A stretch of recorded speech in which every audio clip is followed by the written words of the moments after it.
राष्ट्र चेतना को जागृत करने वाला, भारतीयता का एहसास कराने वाला आयोजन होता है। और उसी आयोजन के क्रम में आज के इस उद्घाटन कार्यक्रम के अवसर पर जो संगोष्ठी रखी गई कि एक भारत श्रेष्ठ भारत की संकल्पना विकसित भारत की आधारशिला है।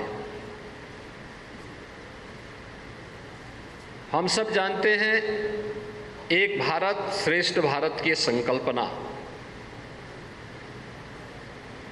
देश के यशस्वी प्रधानमंत्री श्री नरेंद्र मोदी जी ने पूरे भारतवासियों को एक संकल्प दिया। उत्तर से दक्षिण तक, पूरब से पश्चिम तक देश के सामने एक बड़ा लक्ष्य दिया, उसके अनुरूप प्रयास हुए।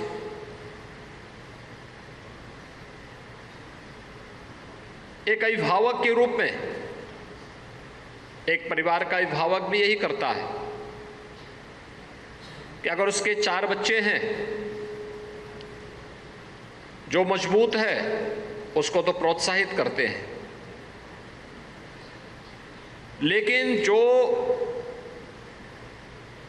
विकास की इस प्रक्रिया में थोड़ा कमजोर हो जाता है उसको संबल प्रदान करते हैं, एक सहारा देते हैं, जिससे वह भी उसके समकक्ष आ सके और फिर आगे बढ़ सके। इस देश के पूर्वोत्तर के क्षेत्र, याद करिए 2014 में जब देश की सत्ता प्रधानमंत्री मोदी जी के हाथों में आई थी, उस समय देश की स्थिति क्या थी? देश के अंदर लगभग 117 से 120 जनपद ऐसे थे जो नक्सलवाद या माओवाद से प्रभावित थे। कश्मीर पूरी तरह अलगाववाद की चपेट में था। पूर्वोत्तर के भारत में अराजकता चरम पर थी। देश के अंदर अविश्वास का वातावरण था। लोगों में सरकार के प्रति एक अविश्वास का वातावरण था। बड़े बड़े जन आंदोलन चल रहे थे। लेकिन 2017 में आने के बाद जब उन्होंने एक विजन दिया, देश को एक दृष्टि दी, और पहली बार उन्होंने कहा था कि हमारी सरकार देश में जाकर के किसी व्यक्ति, किसी जाति, किसी मत, किसी मजहब, किसी क्षेत्र या किसी भाषा के आधार पर नहीं, बल्कि भारत के सभी लोगों के लिए, गांव के लिए, गरीब के लिए, किसान के लिए, नौजवान के लिए, महिलाओं के लिए, इन सब के लिए समान रूप से कार्य करेगी। और ये समान रूप से हर तबके के लोगों को योजनाओं में बराबर का हकदार, विकास की योजनाओं में बराबर का अधिकार देने का उनका संकल्प, यही जो जाति, मत, मजहब, क्षेत्र और भाषा से हट करके प्रत्येक भारतीय के लिए बना, वही एक भारत श्रेष्ठ भारत की आधारशिला बने, जिसमें जाति और मत नहीं, मजहब नहीं, क्षेत्र और भाषा नहीं, बल्कि कश्मीर हो या कन्याकुमारी, अरुणाचल प्रदेश हो या फिर द्वारिकापुरी, इन सभी देश के सभी नागरिकों के साथ हम भारत की जब बात करेंगे तो भारत के 140 करोड़ लोगों की बात करेंगे और 140 करोड़ लोगों के हित के लिए योजना बनाएंगे। और जब 140 करोड़ लोगों की बात होनी प्रारंभ हुई तो इसमें जो लोग पिछड़ गए थे, जैसे लुक ईस्ट पॉलिसी पूर्वोत्तर के विकास के लिए, जिस पूर्वोत्तर के विकास में लोगों को लगता था कि हमारी उपेक्षा हो रही है, वहाँ पर अनिवार्य कर दिया गया कि केंद्रीय मंत्री हर 15 दिन में एक बार वहाँ जाके कैंप करेंगे सीनियर अधिकारी वहां जाकर के कैंप करेंगे, लोगों के बीच में जाकर के उनकी समस्याओं का समाधान करेंगे, उस बजट का सही उपयोग हो रहा है कि नहीं हो रहा है इस बात को देखेंगे। और जहां एक तरफ योजनाओं का लाभ, दूसरी ओर विकास की बड़ी बड़ी परियोजनाएं, और तीसरी ओर एक दूसरे को जोड़ने का अभिनव प्रयास कि अरुणाचल प्रदेश को किसी अन्य राज्य के साथ जोड़ना है। ये दोनों राज्य आपस में सहमति बना करके एक दूसरे के यहाँ सांस्कृतिक दलों को भेजेंगे, एक दूसरे के यहाँ किसी सरकारी आयोजन में एक दूसरे के यहाँ अपनी फोर्स को भेजेंगे, एक दूसरे के यहाँ अपने युवाओं को भेजेंगे, एक दूसरे के यहाँ अपने मीडिया के लोगों प्रतिनिधियों को भेजेंगे, एक दूसरे के यहाँ अपने समाज से जुड़े हुए अन्य लोगों को भेजने का कार्य करेंगे, जिससे हमें भारत को समझने में मदद मिलेगी। और पूरे देश के लिए इस प्रकार की व्यवस्था उन्होंने बनाई, उसका परिणाम भी हम सबके सामने देखने को मिला। आपने देखा होगा 2022 यह देश की आजादी का अमृत महोत्सव वर्ष था। देश अपनी आजादी का अमृत महोत्सव मनाए पूरी भव्यता के साथ, और भव्यता के साथ मनाने के दौरान मुख्य महोत्सव में प्रधानमंत्री जी ने देशवासियों के सामने एक संकल्प दिया, पंचप्रण का वह संकल्प। पंचप्रण का संकल्प कहां से शुरू होता है? उन्होंने कहा सबसे पहली बात, हर भारत के नागरिक के मन में एक भाव आना चाहिए। जब हम भारत की बात करते हैं तो भारत कोई जाति मत मजहब नहीं, भारत 140 करोड़ लोगों की एक आवाज बननी चाहिए। ये 140 करोड़ लोगों के मन में एक भाव आना चाहिए। वह भाव आना चाहिए, हमारा देश जब अपनी आजादी का शताब्दी महोत्सव मना रहा होगा, अभी हमने 75 वर्ष अपनी आजादी के मनाए हैं, लेकिन जब ये देश 25 वर्ष के बाद अपना 100 वर्ष पूरा करेगा आजादी का, तब हमारे मन में एक भाव आना चाहिए कि हमें एक विकसित भारत का निर्माण करना है। क्या करना है? एक विकसित भारत का निर्माण। विकसित भारत के निर्माण के लिए क्या चाहिए? सबसे पहले जो गुलामी के अंश हैं उनसे मुक्ति प्राप्त करनी पड़ेगी, भारतीयता पर गौरव की अनुभूति करनी पड़ेगी। आप याद करिए, देश की आजादी की लड़ाई में तब तक ये लड़ाई मजबूत नहीं हो पाई जब राष्ट्रपिता महात्मा गांधी ने इस लड़ाई में स्वदेशी का मंत्र फूंका, तो लड़ाई तेजी के साथ आगे बढ़ गई। गांव-गांव, शहर-शहर, युवा हो या नौजवान, अधेड़ हो या बुजुर्ग, महिला हो या पुरुष, सभी लोग आजादी की लड़ाई में राष्ट्रपिता महात्मा गांधी की अगुवाई में आगे बढ़ चले। गुलामी के अंशों को समाप्त करना,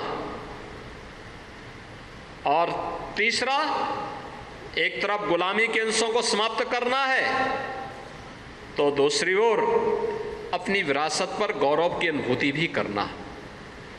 विरासत पर, अपने पूर्वजों की परंपरा पर हमें गौरव की अनुभूति होनी चाहिए। हम भारत के नागरिक हैं। दुर्लभम भारतीय जन्म मानुषम तत्र दुर्लभम। जिस भारत के बारे में दुनिया के प्राचीनतम ग्रंथों में से एक महाभारत में इस प्रकार की व्याख्या की गई हो, इस प्रकार का उल्लेख किया गया हो, उस भारत में जन्म लेना हम सबके लिए गौरवशाली होना चाहिए। और हर भारतवासी को इस पर गौरव की अनुभूति करनी चाहिए कि दुनिया को सबसे प्राचीन ग्रंथ के रूप में ऋग्वेद हमने दिया, हमारे पूर्वजों ने दिया, हमारे ऋषि मुनियों ने दिया। दुनिया के अंदर विकास की अवधारणा क्या होनी चाहिए, यह भारत ने दिया।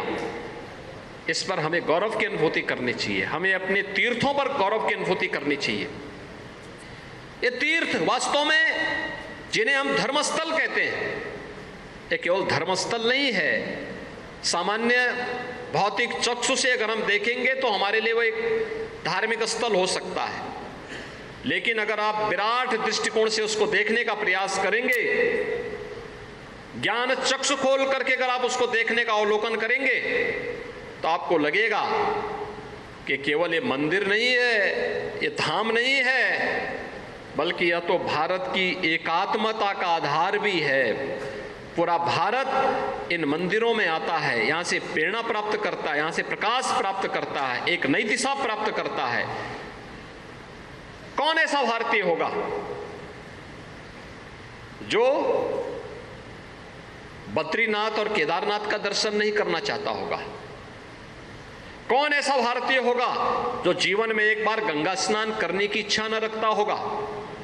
कौन ऐसा भारतीय होगा जो काशी में काशी विश्वनाथ धाम का दर्शन करने की अभिलाषा न रखता हो? कौन ऐसा भारतीय होगा, अगर वह राजनीतिक संकीर्णता के किसी दायरे में कैद होकर के नहीं है, तो जिसको अयोध्या में भगवान राम की परंपरा पर गौरव की अनुभूति न होती हो, जिसको भगवान श्री कृष्ण की परंपरा पर गौरव की अनुभूति न होती हो? और मुझे लगता है हर भारतीय को करना चाहिए।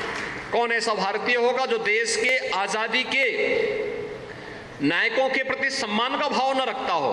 राष्ट्रपिता महात्मा गांधी हो, नेताजी सुभाष चंद्र बोस हो, सरदार वल्लभ भाई पटेल हो, सरदार भगत सिंह हो, अस्फाउल्लाह खां हो, पंडित राम प्रसाद बिस्मिल हो, ठाकुर रोशन सिंह हो, कौन नहीं इन पर गौरव की अनुभूति करता है? हर भारतीय करता है। ये विरासत का सम्मान। लेकिन चौथा है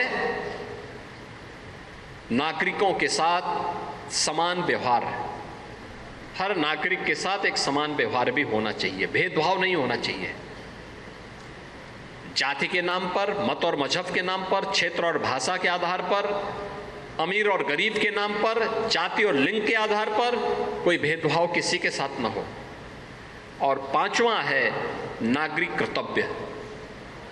हर नागरिक का अपना एक कर्तव्य होना चाहिए। क्या कर्तव्य होना चाहिए? मैं जीऊंगा तो मातृभूमि के लिए जीऊंगा, कुछ कार्य करूंगा तो मातृभूमि को ध्यान में रख करके कार्य करूंगा, देश के हित को ध्यान में रखकर करूंगा। और जिस दिन 140 करोड़ लोगों के मन में एक भाव आ जाएगा कि हमारे लिए नेशन फर्स्ट, देश प्रथम का यह भाव जिस दिन 140 करोड़ लोगों के मन में आ जाएगा, उस दिन भारत को दुनिया की सबसे बड़ी ताकत बनने से कोई ताकत रोक नहीं सकती है। और आज की ये संगोष्ठी उसी नागरिक कर्तव्य के साथ, प्रधानमंत्री जी के पंचप्रण के साथ आपको जोड़ते हुए उसी नागरिक कर्तव्य के साथ जोड़ने का आह्वान कर रही है। हम भी अपने दायित्व का निर्वहन करें। हर व्यक्ति जो जिस क्षेत्र में है, जिस फील्ड में है, वह अपने इन दायित्वों का निर्वहन करेगा तो स्वाभाविक रूप से हर एक क्षेत्र में हर व्यक्ति अपने अपने कर्तव्यों का पालन करे। एक छात्र है, अच्छा पढ़ाई करे, प्रयास करें, अपने पाठ्यक्रम को नियमित रूप से अध्ययन करें, अपनी पाठ्यक्रम के साथ साथ खेलकूद की गतिविधियों में भाग लें, देश और दुनिया की जानकारी भी लें। एक भाव उसके मन में आना चाहिए, आनो भद्रा करतो यंतु विश्वत, यानी ज्ञान की धाराएं जहां से भी आ सकती है उसको लेने का प्रयास एक विद्यार्थी का धर्म होना चाहिए, यही उसका कर्तव्य है। एक युवा रोजगार के लिए जा रहा है, अगर कहीं भी उसको नौकरी या रोजगार मिलता है तो पूरी तन्मयता के साथ अपने दायित्वों का निर्वहन करते हुए उस कार्य को पूरा करे। एक शिक्षक अध्यापन के साथ तो जुड़ता है, लेकिन अपने अध्ययन के क्रम को बाधित भी न होने दे। समाज के जिस क्षेत्र में जो व्यक्ति है वो अपने कर्तव्य का ईमानदारी पूर्वक निर्वहन करने लग जाएगा, अपने आप ही भारत दुनिया की एक ताकत बनेगा, उसको कोई रोक नहीं पाएगा। और आज देश के अंदर ये भाव पैदा हुआ है जिसमें हम सबका दायित्व राष्ट्र प्रथम होना चाहिए। राष्ट्र प्रथम, हमारा मत या मजहब इसके बाद, हमारा परिवार उसके बाद, हमारा स्वयं का अधिकार उसके बाद, चौथे नंबर पर इसका नंबर आएगा। लेकिन दुविधा कब आती है? जब हम अपने स्वयं के कर्तव्य को, स्वयं के अधिकार को सबसे पहली प्राथमिकता देते हैं और राष्ट्र को सबसे बाद में प्राथमिकता देते हैं, तभी समस्या खड़ी होती है। इसलिए हमें इसको घुमाना पड़ेगा और उसको नागरिक कर्तव्य के साथ अपने आप को जोड़ते हुए पहले राष्ट्र, फिर मत या मजहब, फिर उसके बाद परिवार और अंत में स्वयं के बारे में, यह बातों को अगर हम एक साथ मिलकर के कार्य करना प्रारंभ करेंगे तो स्वाभाविक रूप से एक भारत श्रेष्ठ भारत की परिकल्पना को साकार होने में देर नहीं लगेगी। और ब्रह्मलीन महंत दिग्विजयनाथ जी महाराज ने, ब्रह्मलीन महंत वैद्यनाथ जी महाराज ने जीवन पर्यंत अपना पूरा जीवन उन्होंने भारत और भारतीयता के लिए, भारत की समृद्धि के लिए, भारत के परंपरा को क्षुण्ण बनाए रखने के लिए पूरा जीवन समर्पित किया था। और उनकी पुण्यतिथि के अवसर पर यह विषय अत्यंत प्रासंगिक विषय था।